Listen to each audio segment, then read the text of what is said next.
नमस्कार दोस्तों, आपने अक्सर टीवी या अखबारों में रॉकेट का नाम सुना होगा। तब आपके मन में यह सवाल ज़रूर आया होगा कि रॉकेट अंतरिक्ष में कैसे जाता है और वहां से वापस पृथ्वी पर कैसे आता है। आज भी पोस्ट में हम आप सबको यही बताएंगे कि कोई भी अंतरिक्ष यात्री स्पेस में कैसे जाता है तो वह पृथ्वी पर कैसे आता है। अंतरिक्ष यात्री जिस यान से पृथ्वी में जाते हैं उसे स्पेस क्राफ्ट या फिर अंतरिक्ष यान कहते हैं। अगर मैं आपको यह कहूं कि रॉकेट स्पेस से वापस पृथ्वी पर आते हैं तो यह बिल्कुल गलत होगा, क्योंकि दोस्तों रॉकेट और स्पेस क्राफ्ट दोनों अलग अलग होते हैं। रॉकेट उस यंत्र का नाम है जो न्यूटन के तीसरे गति के नियम पर काम करते हैं। किसी भी उपग्रह यानी कि स्पेसक्राफ्ट को अंतरिक्ष में ले जाने को सहायक होता है, जबकि स्पेसक्राफ्ट वह यान होता है जिसके अंदर बैठकर अंतरिक्ष यात्री स्पेस में जाते हैं। इसमें किसी सैटेलाइट या रोबोट को अंतरिक्ष में भेजा जाता है। सैटेलाइट या रोबोट स्पेस में अर्थात अंतरिक्ष में रहकर ही अपना काम करते हैं। उन्हें वापस पृथ्वी पर लाने की ज़रूरत नहीं पड़ती।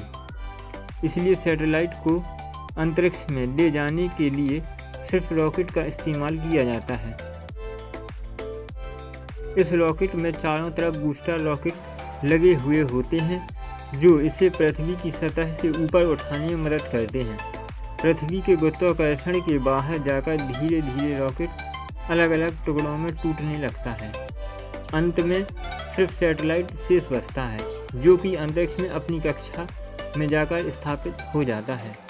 इस प्रकार के रॉकेट अंतरिक्ष में पूरी तरह अलग अलग हो जाते हैं, मतलब कि ऐसे रॉकेट पृथ्वी पर वापस नहीं आते। इसमें इंसान रॉकेट के स्पेसक्राफ्ट में बैठकर अंतरिक्ष में जाते हैं। इंसानों को अंतरिक्ष में भेजने के लिए स्पेसक्राफ्ट का इस्तेमाल किया जाता है। स्पेसक्राफ्ट एरोप्लेन की तरह ही होता है। इसके अंदर अंतरिक्ष यात्रियों के लिए रहने, खाने पीने, सोने की सारी व्यवस्थाएं होती हैं। स्पेसक्राफ्ट के अगले हिस्से में उसका पूरा कंट्रोलिंग सिस्टम होता है, जहां से अंतरिक्ष यात्री उसे कंट्रोल कर पाते हैं। इस स्पेसक्राफ्ट को दो सहायक बूस्टर रॉकेट एक मेन इंजन रॉकेट से जोड़ा जाता है।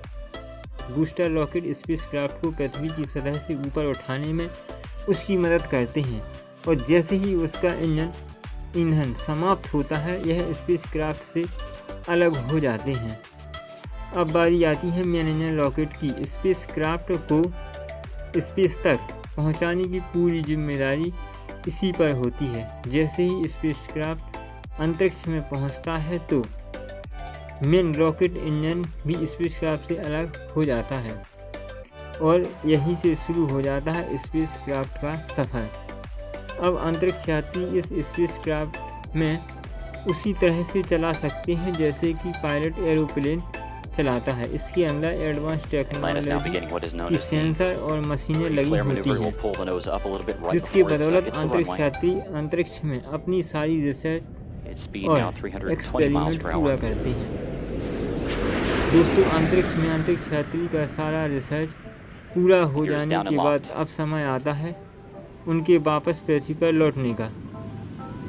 स्पेसक्राफ्ट पृथ्वी पर वापस आने के लिए पृथ्वी के कक्षा के चारों ओर चक्कर लगाते हुए धीरे धीरे पृथ्वी के वातावरण में प्रवेश करने लगता है।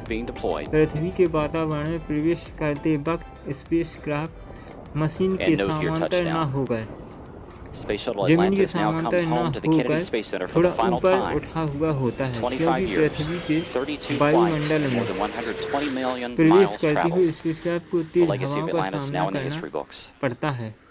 इस हवा के दबाव और घर्षण के कारण स्पेसक्राफ्ट जलकर राख हो सकता है अगर इसके ऊपर एक विशेष प्रकार की तापरोधी चादर बिछी न हो।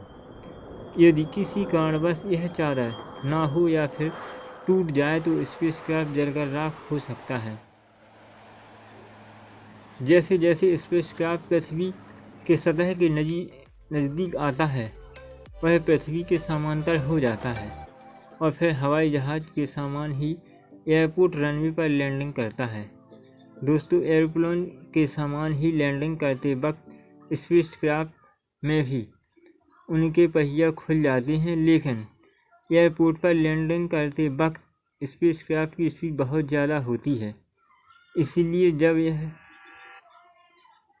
रनवे पर लैंडिंग करता है तो इसमें पीछे की तरफ एक पैराशूट खुल जाता है और यह अपनी लैंडिंग कर पाता है। इस तरह अंतरिक्ष यात्री सुरक्षित पृथ्वी पर पहुंच जाते हैं। यह स्पेसक्राफ्ट रीयूजेबल होते हैं, मतलब कि इनका दोबारा उपयोग किया जा सकता है। इस स्पेसक्राफ्ट को दोबारा से अंतरिक्ष में भेजने के लिए फिर से वही 2 बूस्टर रॉकेट, एक मेन इंजन रॉकेट को जोड़ दिया जाता है।